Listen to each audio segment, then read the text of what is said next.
Hello YouTube, welcome to my channel Reynard Gaming. In this video, we will be talking about pros and cons of Xiao. Xiao, the edgy, only remaining member of Yakshas, the conqueror of demons, got his first ever rerun in Genshin Impact, and here's what you need to know about him. Xiao is a good character and is very balanced in what he can do in the game, meaning he is not broken and also not weak. His damage is on par with characters like Arataki Ito, Hu Tao. This video is in no way stopping you from pulling the vigilant Yaksha, and you should pull for him only if you really like his lore, aka if you are a Xiao simp, if you understand what you should work with, if you want to get the most out of his kit. This video is going to do exactly that. If you really don't care about Xiao for his gameplay perspective or personality perspective, you can skip him. I recommend you skip him. But if you care about those aspects for Xiao, it is rather a good idea to pull for him, as he can perform really well in Spiral Abyss. In fact, this video will help you understand what you are going to deal with if you pull for Xiao. Xiao has clear strengths and weaknesses. His obvious strength is his AoE capabilities, which you can observe in triple Magu-Kenke floor in the Spiral Abyss, because you cannot group them easily with Kazuha or Venti, and they like to move a lot. In this case, Xiao performs really well, but his single target damage might suffer at times, but a workaround is also baked into his own kit. The workaround is his plunge damage modifier, also known as bong damage. If you collide with the enemy during the plunge, you will do additional instance of damage.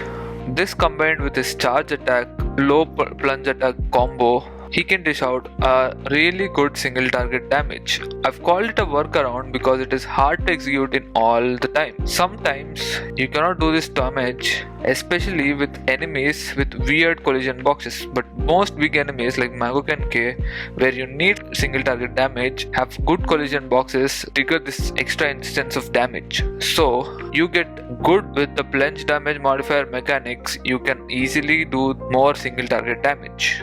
Before going to the next thing, I would like to remind you to subscribe to my channel and like the video, please. And let's continue. He doesn't have an 4-set artifact, but this is good because we don't have to farm separately for him. Actually, we can run him on 2-piece Gladiator and 2-piece Shimenawa set, which gives 36% attack percent.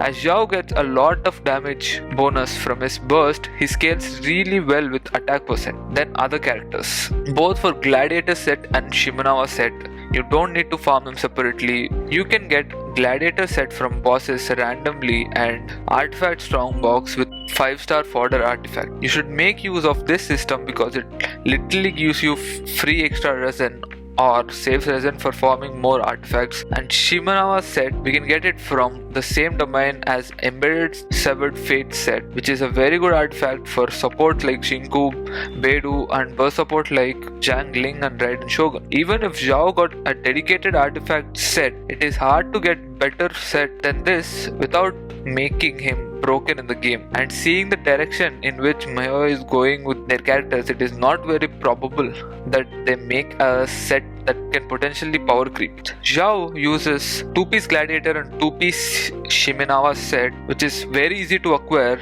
means it is easier to obtain good artifacts for Xiao compared to other characters like Arataki Ito, in which case it is really expensive to farm the dedicated artifact for Ito. When it comes to investment into Xiao, the easy part ends with the artifacts, because his weapon choice is very low and not F2P friendly. Everything in regards of investment into Xiao is really expensive. The 4-star weapons recommended for Xiao are Deathmatch, Blackcliff Polearm, Favonius Lance, and Lithic Spear, which is not very good on Xiao. I will explain why Lithic Spear is not good weapon for Xiao when talking about teams for Xiao. And the 5-star weapons recommended for Xiao are Staff of Homa and Jadewing Spear, and the new weapon from the weapon banner, Calamity Queller.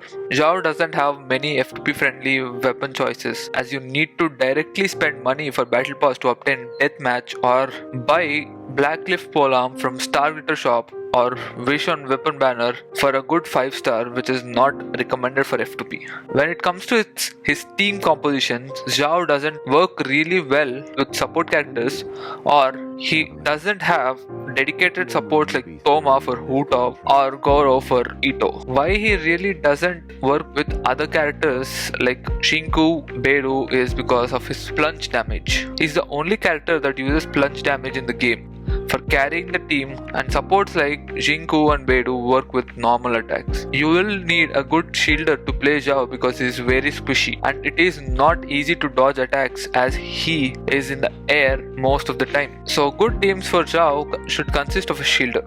So his team comp is really restrictive.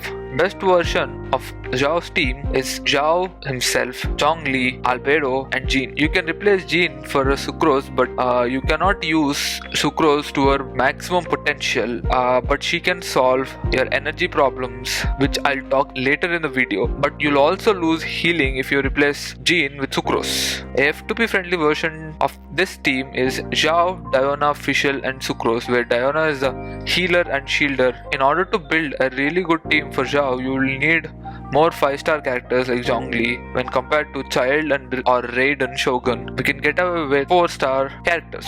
As I said, Lithic Spear is not a good weapon for Xiao is because Xiao doesn't have good 4-star supports from Liyue, which doesn't allow us to use Lithic Spear's passive. As Xiao cannot work really well with most of the supports in the game, Xiao have to hyper carry the team, which he can, but it's highly recommended to crown his normal attack and elemental burst. Even though you crown 2 of his talents, it increases only one source of damage, which is his plunge attack damage, which makes it really hard to recommend Xiao to people who don't care about his gameplay or personality, as crowns are very valuable resources. Here are few gameplay problems with Xiao. He has an energy problem. With his burst costing 70 energy, it is really hard to use Xiao as most of his damage comes from his elemental burst phase. The second gameplay problem with Xiao is it's really hard to dodge with him because most of the time he's in air and is easily susceptible to take damage. And Xiao creates a knockback which at times can be used to group enemies or CC, but sometimes you can separate enemies. There is also no good animal resistant shredder in the game except a really costly one, which is C4 Jean. If you are pulling for Xiao, here is a good way to build him. 2-piece Gladiator and 2-piece Shimanama set with crit circlet, attack sands, and animal damage bonus goblet with substat priority of crit, energy recharge, and attack percent. For people who crown Xiao, 2-piece Gladiator and 2-piece Shimanama set with crit circlet, attack sands, and attack goblet is recommended. I don't recommend ER sands even if it can make your gameplay very comfortable. I recommend 130 to 140 energy recharge for Xiao for maximum burst up time. Aim for at least 200% attack, meaning the green value should be equal or greater than white value. He's a character that scales really well with attack percentage, so have higher attack number than elemental damage bonus.